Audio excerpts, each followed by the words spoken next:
I'm sure napapansin nyo na lately, parang panay ang pagpapasosyal nito ni Chef.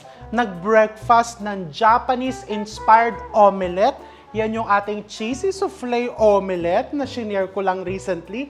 Super bongga, di ba? So ngayon naman, let's travel to Spain because I want to share to all of you one of my favorite Spanish recipes na napakadali, napaka-affordable. This is the Spanish tortilla or parang potato omelette na social tignan, social pakinggan, but very budget-friendly. So, simulan natin.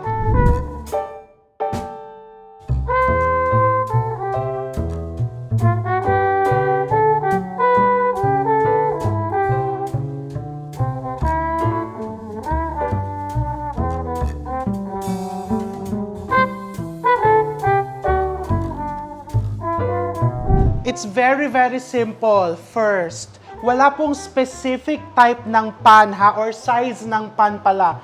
Basta it's very important na piliin mo yung reliable non-stick pan mo. So meron ako ditong dalawang reliable non-stick pans na almost magkasing size. So you choose that. So ito, I'm going to use one and ipipreheat ko na siya low flame. Habang pinipreheat ko yan, I'm going to chop some onions. Just chop some white onions. I need mga 2 white onions. Ayan lang talaga ingredients nito, Diyos ko. Onions, patatas, itlog, asin at paminta. Yun lang. Napaka-affordable. Pero pag tinignan mo mamaya, sauce. So yan, balatan natin. And kailangan pala ng olive oil. Ba sasabihin nyo, hindi po affordable ang olive oil, ha?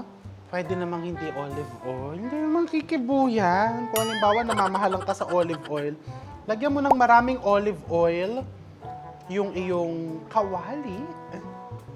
And then, chopping the onions. Just, small cubes. Hindi ko pinapaganda talaga yan. Sinasadya ko yan. Kasi, pag naman chinap-chop ko mamaya yung tortilla, hindi din yan, mapapansin. So, huwag ka ma-stress. Okay. Into the oil. Kulang pa yan, so maghihiwa pa ako ng isa. Malamig yung onions. Ang sabi nila, sino sila? Sabi-sabi lang. Pag daw malamig yung onions, yan yung hindi ka basta-basta paiiyakin. Parang totoo naman, kasi hindi ako naiiyak ngayon. Kayo ba naiiyak kayo? Baliktad, di ba? Ang onions, pag malamig, hindi ka paiiyakin. Ang pag-ibig naman, pag lumalamig na, paiiyakin ka. Buti pa ang onions. Red lang po ang meron ako. Hindi na po ba ako pwede magluto niyan? Hindi na nila mapapansin yan. Pagluto na yan, hindi na nila mapapansin kung red or white yan. So kung anong meron ka dyan, gamitin mo. The white onions. Bakit ba naghiwa pa ako? Pwede naman pinahiwa ko kanina.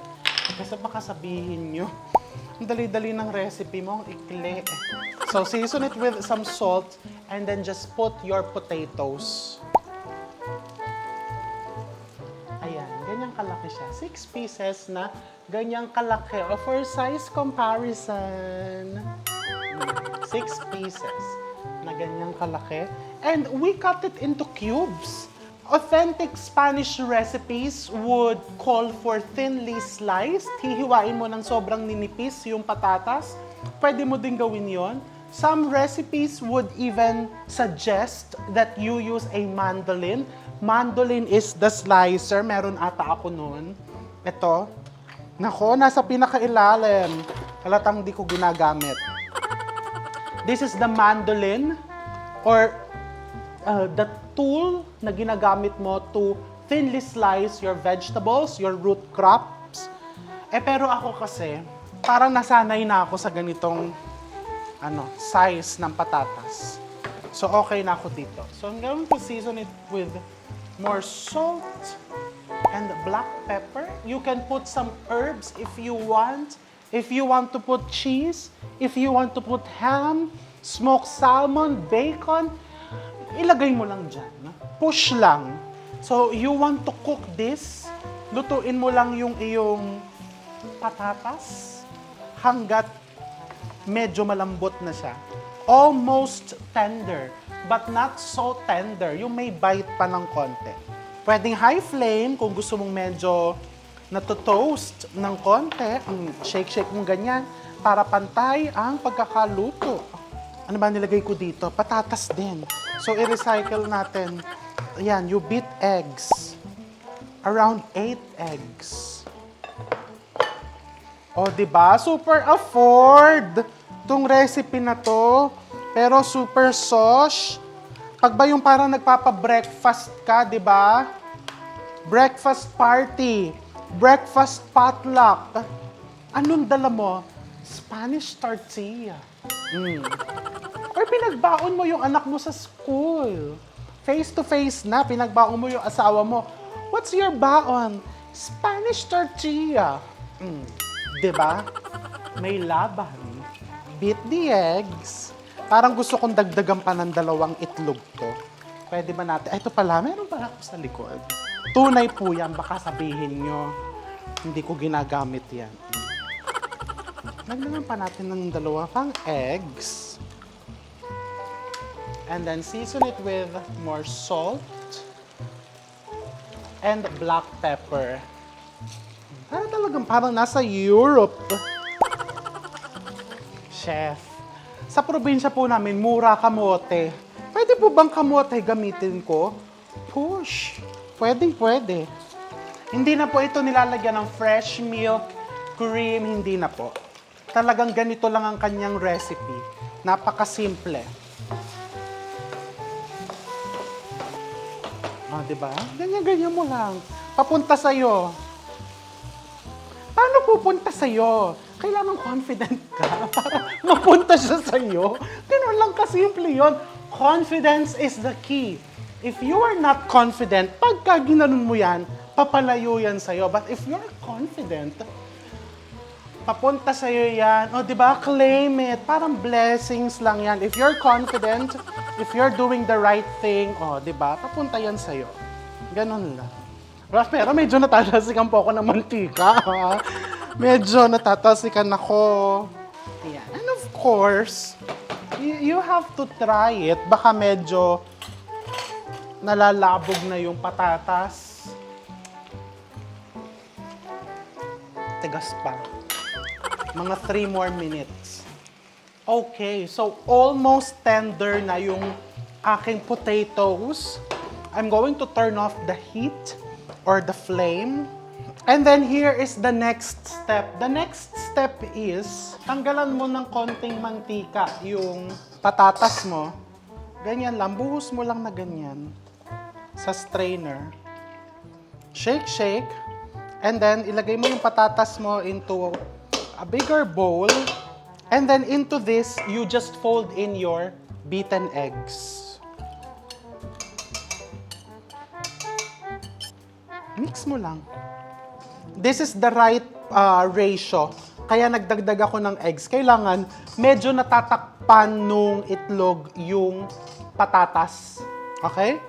And then, ibalik mo yung mantika sa pan and you're going to continue cooking this. Turn on the flame around medium and then you cook per side around 5 minutes. Kaya po tayo may isa pang pan na nakaabang. Mamaya, ibabaliktad natin ito papunta dito sa isa pang pan. So, pagka napansin mo that the sides are starting to brown, pwede mo na siyang i-invert papunta dito sa kabilang pan. No? Ano lang po ito ha? Konting tiwala lang. Ayan, ganun lang. Tiwala lang po talaga. And confidence. Alright? Invert mo na siya dyan. And then dito naman, you continue cooking the other side. Kung gusto mong medyo tostado, kagaya ko yan, nilalakasan ko yung apoy.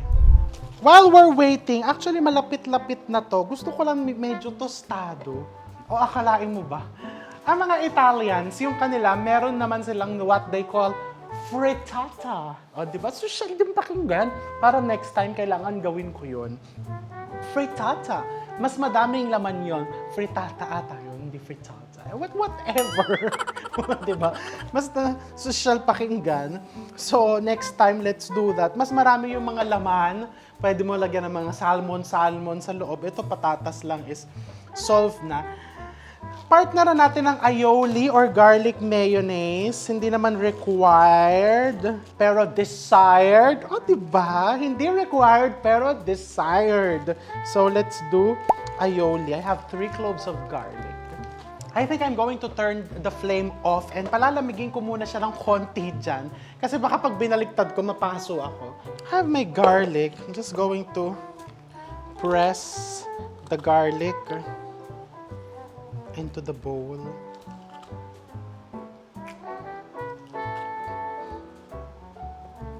And then into this, I put some good mayonnaise. Good mayonnaise? Bakit meron bang bad mayonnaise? Marami. Marami. Hindi nyo lang alam. Kasi minsan nalilin lang tayo sa pangalan. Siyempre, hindi ako pwede magsabi ng brands kasi baka mapagalitan ako. Pero maraming bad mayonnaise in the market. Parang tao lang yan. Kaya dapat maging mapanuri ka. And then I put some lemon juice. Just a bit of lemon juice. Just a bit. And salt and pepper. Ito naman po, may label nakalagay real lemon. Naniwala naman ako na real siya. Diba? Ang bilis ko maniwala. Well, at least hindi na ako nagpiga-piga. So this is the aioli.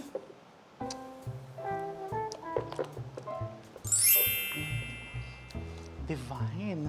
Lagyan ko pang konting, a little bit more of lemon juice. And then, I think I'm ready. Ibabaliktad ko lang to sa isang sangkala na bilog. Ibabaliktad or isa-slide. But before that, let me discard some excess oil. Pwede mong ibaliktad. Pwede mong anong tawag dito? I-slide. Ako, ibabaliktad ko po. Teka nga, parang mainit. I-slide ko na lang po. Medyo naiinitan ako. Or gano'n na lang ulit. Tiwala lang. O, diba? Ano masasabi nyo dyan? Pag nagtiwala ka, it will give you beautiful results. Such as this. So, look at my tortilla. I'm just going to put some parsley. Pipiliin ko lang yung maganda-ganda. Mga nagtatanong kung saan ko daw nabili to. Dati ko pa po nabili to sa Landmark Department Store pre-COVID pa.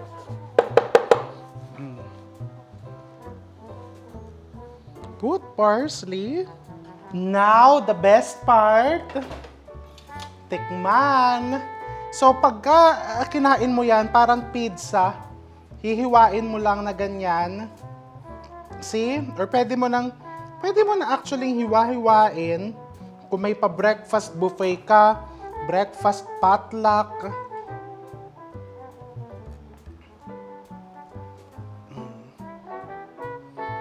Diba? Ang sosh! Look! Ooh! Umuusok-usok! I love it.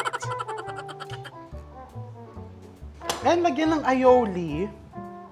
Pero sa totoo lang, ketchup po masarap. Masarap din pagka ketchup. May ketchup ba? Tapos, di ba, sinangag? Masarap to, may sinangag. Oh my God. Dapat pala kasi. Aalugin muna. Alugin muna. Naku, kahit po inalog, ayaw talagang lumabas. Ayan. Okay? Let's try. Tikman ko muna ng walang kahit na ano. Pag-ibig lang.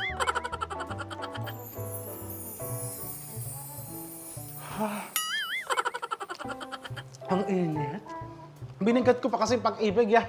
Pagka nagmamadali ka, my gosh. Okay, next. Lagyan natin ng may aioli.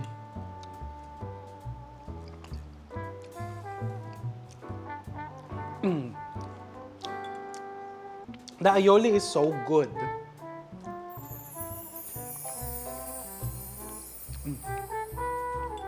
With some ketchup.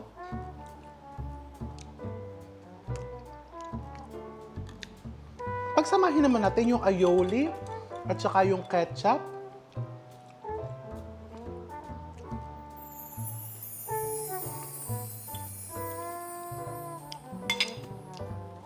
Ang sarap. Para akong nasa Spain, pero gusto ko magsangag. Gusto ko magpagulong ng hotdog, sausages, because this will definitely upgrade your already bonggang breakfast experience. So what are you waiting for? Isn't it bongga? It is. So, gumawa ka na. I'm going to see you all soon.